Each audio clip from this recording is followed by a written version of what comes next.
At my sister's wedding, she smirked and introduced me to her boss. This is the embarrassment of our family. My parents laughed. Her boss stayed silent, watching them. The room went tense. Then he smiled and said, "Interesting, because you're fired." Vanessa's fingernails dug into my forearm as she dragged me across the marble floor of the Grand Meridian Hotel ballroom. Her wedding dress cost $18,000. I knew because I'd negotiated the final price down from 22. Her smile was too wide, too sharp, the kind of expression that meant someone was about to bleed. "Mr. Harrington," she called out, her voice cutting through the jazz quartet and champagne-fueled chatter. "I absolutely need you to meet someone very special." The conversations around us stuttered to a stop. Heads turned. My stomach dropped. Richard Harrington was 53, vice president of operations at Caldwell Financial Group, wearing a charcoal Tom Ford suit that probably cost more than my monthly rent. He'd flown in from Boston specifically for Vanessa's wedding. She'd been his executive assistant for 2 years, and she never shut up about how important he was, how prestigious her position was. "This is my brother Elliot," Vanessa announced, her voice dripping with performance. "The embarrassment of our family." The words landed like a physical blow. Heat crawled up my neck. She laughed, high, cruel, practiced. "Still single at 38, still working some tiny consulting business nobody understands. We keep hoping he'll amount to something eventually, but," she shrugged, the gesture devastating in its casualness. "Some people just never figure their lives out." My father chuckled from his seat at the head table. "We stopped expecting much from Elliot about a decade ago." My mother covered her mouth, giggling like Vanessa had told the funniest joke she'd ever heard. "At least we have one successful child." I stood frozen. My hands trembled at my sides. 38 years of being invisible, of being the quiet one who handled everything while Vanessa took credit, and now this public humiliation at her wedding. The wedding I'd practically planned. But Mr. Harrington didn't laugh. He sat perfectly still, a champagne flute halfway to his lips. His eyes moved from Vanessa to my parents, then settled on me. His expression was unreadable, carved from granite. "Elliot," he said quietly. The silence was absolute. "What kind of consulting do you do?" I blinked, surprised he was addressing me at all. "Financial consulting, corporate restructuring. I help small to mid-sized businesses avoid bankruptcy when they're in crisis." "How long have you been doing this?" 14 years. He nodded slowly, set down his champagne without drinking. "Fascinating." He turned to Vanessa. All warmth drained from his face like water through broken glass. "Vanessa, I need to see you in my office first thing Monday morning. 8 a.m. sharp. Don't be late." He stood, adjusted his cufflinks, and walked toward the exit without another word. The silence was suffocating. Vanessa's smile flickered, confusion crossing her face. My parents exchanged glances. Dad's forehead creased, Mom's mouth hanging slightly open. Nobody understood what had just happened. Neither did I. I excused myself 20 minutes later, claiming a headache, and drove home to my small house on the outskirts of Riverside, my hands still shaking on the steering wheel. I'd been the invisible son for as long as I could remember, the quiet one, the one who didn't need attention, didn't demand praise, just handled things while everyone else took the spotlight. Vanessa was younger by 4 years, but she'd always been the star, drama club lead, homecoming queen, full scholarship to Boston University. My parents had her picture in every room. Vanessa at graduation, Vanessa at her first day at Caldwell Financial, Vanessa receiving an award from the Chamber of Commerce, my own college degree, earned while working 3 jobs, got a congratulations card that my mother forgot to sign. 3 months before the wedding, Vanessa had called asking for small favors. "Elliot, I need you to handle a few vendor issues. You're good at boring logistics stuff." The few vendor issues turned into me negotiating with 12 different vendors, comparing quotes, catching a catering company, trying to charge for services they hadn't provided. I caught the florist attempting to upcharge by $900. I renegotiated the venue contract, saving her $4,200 on the deposit. When she forgot her checkbook 2 weeks before the wedding, I advanced $3,000 to secure the photographer. She promised to pay me back immediately. She never did. My parents praised her endlessly. "Vanessa's so organized. She's handling this wedding beautifully. So professional." Not once did they mention my name. At the reception, they'd seated me at table 14, shoved in the back corner near the kitchen doors, surrounded by distant cousins I'd met maybe twice. Vanessa sat at the head table with her new husband, Connor, my parents, and Connor's family. I was an afterthought, a placeholder, the embarrassment. Monday morning, I arrived at my office, a modest suite in a professional building I shared with an insurance agent and a CPA, to find a black Mercedes S-Class in the parking lot. Richard Harrington stepped out, carrying a leather portfolio. He wore a navy suit, his expression serious. "Mr. Chen," he said, walking toward me. "Do you have time to talk?" I led him inside. My office was small but professional. Clean desk, filing cabinets, framed credentials on the wall. Bachelor's in economics from State, MBA from Northeastern, 14 years of client testimonials. He looked around with what appeared to be genuine respect. Do you remember a furniture business about 12 years ago? He asked, sitting across from my desk. Harrington Home Furnishings in Hartford? The name hit me like a freight train. I remember. The owner was an older man, maybe late 40s, about to lose everything. That was me. He set the portfolio on my desk. 12 years ago, I was drowning in debt. My father had just died, left me a business that was hemorrhaging money. I was 2 weeks from bankruptcy. Then a young man walked into my store, looked at my books without charging me a dime, and told me exactly what I was doing wrong. My throat tightened. You spent 6 weeks working completely free. When I tried to pay you, you said you couldn't take money from someone who reminded you of your grandfather. He paused. You saved my business, Elliot. I sold that store 3 years later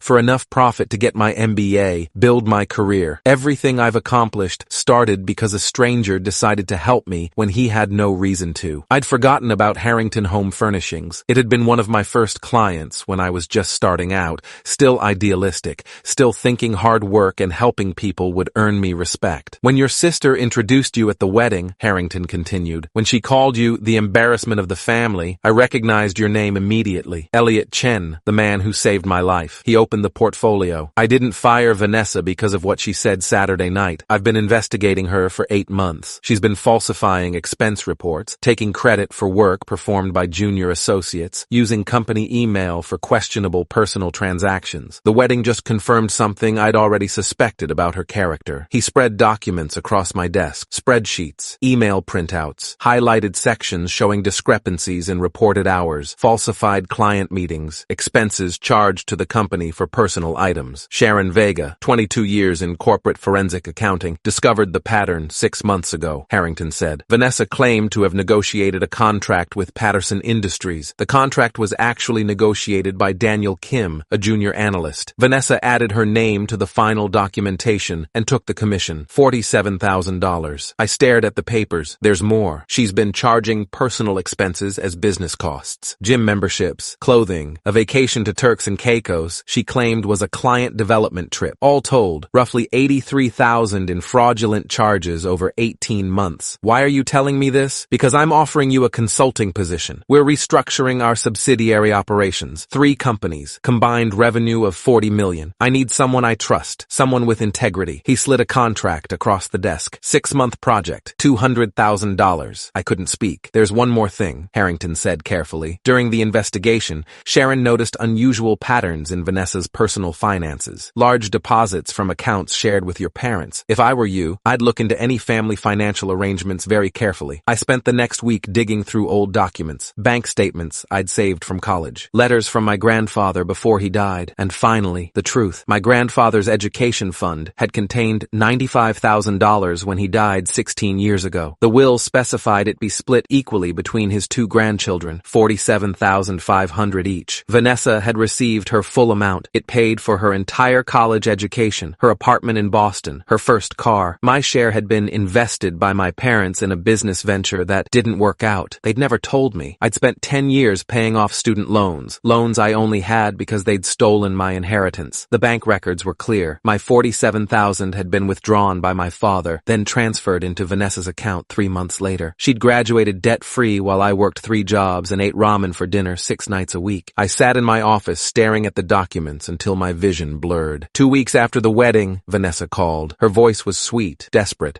nothing like the cruelty at the reception. Elliot, we need to talk. This thing with Mr. Harrington, it's a misunderstanding. You know how these corporate investigations blow things out of proportion, do I? Just tell them you helped me with some of those reports, that we collaborated. We're family, Elliot. Family protects each other. You called me the embarrassment of the family in front of 100 people. That was a joke. God, you're so sensitive. I was just trying to be funny.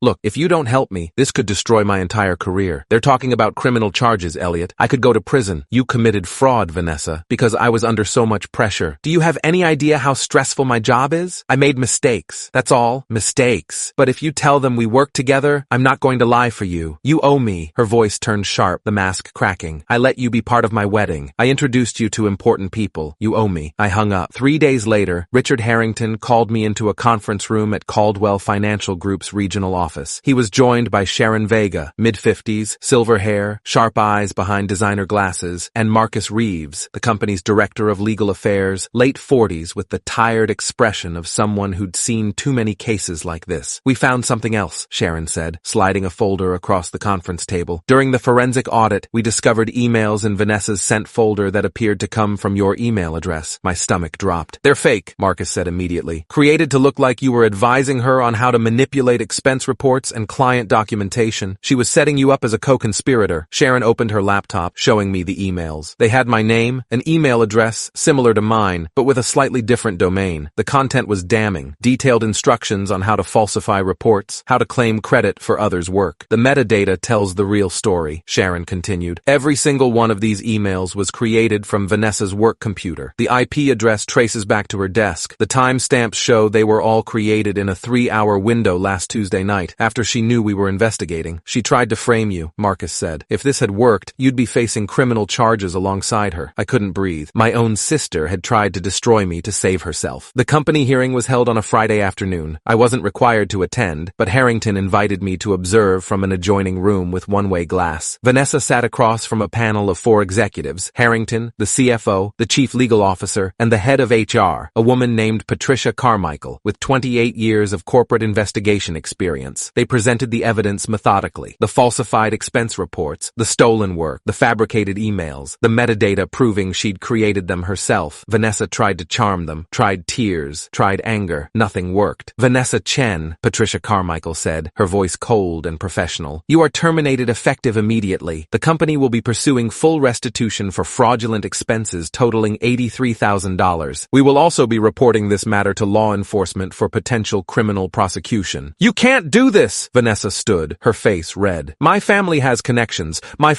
Your father has no connections that matter here, Harrington said quietly. You're done, Vanessa. Security will escort you out. I watched her leave through a back elevator, a security guard on each side, carrying her personal items in a banker's box. That evening, I called my parents for the first time since the wedding. Elliot! Mom's voice was bright, oblivious. We were just talking about you. Did you hear about poor Vanessa? She's going through something difficult at work. I told her you might be able to help her find a new job. I know about grandfather's education fund. Silence. I know you took my $47,000 and gave it to Vanessa. I have the bank records. I have the transfer receipts. I know everything. More silence. Then my father's voice, defensive. That money was invested. It was stolen. You stole my inheritance and gave it to your favorite child. While I worked 3 jobs and ate ramen, she was living in a luxury apartment with my money. Vanessa needed opportunities, Mom said, her voice weak. She had so much potential, and I had nothing? I had no potential? I was just the embarrassment? We were going to pay you back, Dad said. Eventually, when things were better. 16 years. You had 16 years. Instead, you laughed when she humiliated me at her wedding, a wedding I planned, that I paid $3,000 for. I hung up before they could respond. 4 weeks after the wedding, the family held a dinner at my Aunt Margaret's house. I almost didn't go, but Aunt Margaret had called me personally. Please come, she'd said. It's important. Trust me. I walked in to find the entire family gathered. Aunts, uncles, cousins, my parents sitting stiffly at one end of the table. Vanessa wasn't there. Neither was Connor. Aunt Margaret stood at the head of the table, 72 years old, steel in her spine. I invited everyone here tonight because I have something to say, she announced. For 38 years, I have watched this family treat Elliot like he doesn't exist, like he doesn't matter. I'm done being silent. My father started to interrupt. She held up a hand. Sit down, Thomas. You'll listen for once. She turned to the room. Let me tell you about the nephew you've all ignored. 10 years ago, I was diagnosed with breast cancer. The treatment cost more than I had. I was going to sell my house. Elliot paid my medical bills anonymously, $11,000. I didn't find out it was him until 3 years later. My mother's face went pale. When Thomas and Patricia's son Daniel needed help applying for colleges, who spent hours helping him write essays, prep for tests, navigate financial aid? Elliot. Daniel got a full scholarship. Never once did any of you acknowledge Elliot's help. She pulled out documents, printed emails, letters. When Thomas and Patricia lost their jobs during the 2009 recession, who co-signed their car loan so they could get to job interviews? Elliot. When their mortgage was about to default, who gave them $8,000 interest-free? Elliot. My parents looked at the table. This is the man you called the embarrassment of the family, Aunt Margaret said, her voice breaking. The man who's been quietly saving all of you for decades while you praised Vanessa, who it turns out is a criminal. The room was silent. Maybe, Aunt Margaret said softly, it's time you took a good look at who actually matters in this family. Vanessa showed up at my office 6 weeks after the termination. She looked exhausted, hair unwashed, clothes wrinkled, eyes red from crying. Can I come in? She asked. I let her sit. Didn't offer coffee. I've been going to therapy, she said quietly. Twice a week. My therapist, Dr. Lisa Pemberton, she's been practicing for 20 years. She asked me to write down every time you helped me, every time you were there and I took credit or ignored you, or she pulled out a notebook. Pages and pages of handwriting. I got to page 43 before I couldn't write anymore. 43 pages of times you showed up for me and I treated you like you were nothing. Tears ran down her face. I always thought you were weak because you never fought back, because you just took it. But you weren't weak. You were stronger than any of us. You were better than us. And I destroyed everything trying to be someone I thought mattered when you were the only one who actually did. She stood. I'm not asking for forgiveness. I don't deserve it. I just wanted you to know that I finally see you. Really see you. And I'm sorry, Elliot, for all of it. She left before I could respond. My parents invited me to dinner 8 weeks after the wedding. Just the three of us at their house. I almost said no, but something in my father's voice on the phone, something broken, made me agree. They'd taken down most of Vanessa's pictures. The house looked different, smaller. I've been thinking about your grandfather, Dad said, his hands shaking as he poured coffee. How proud he was when you graduated college. He told me you reminded him of himself. Hardworking, honest, strong. I ignored him, Dad continued. Told him Vanessa was the one with real ambition. I was so focused on her achievements that I forgot to see yours. Mom reached across the table. I didn't take her hand. I thought you were strong enough not to need us, she said, tears streaming down her face. You never complained.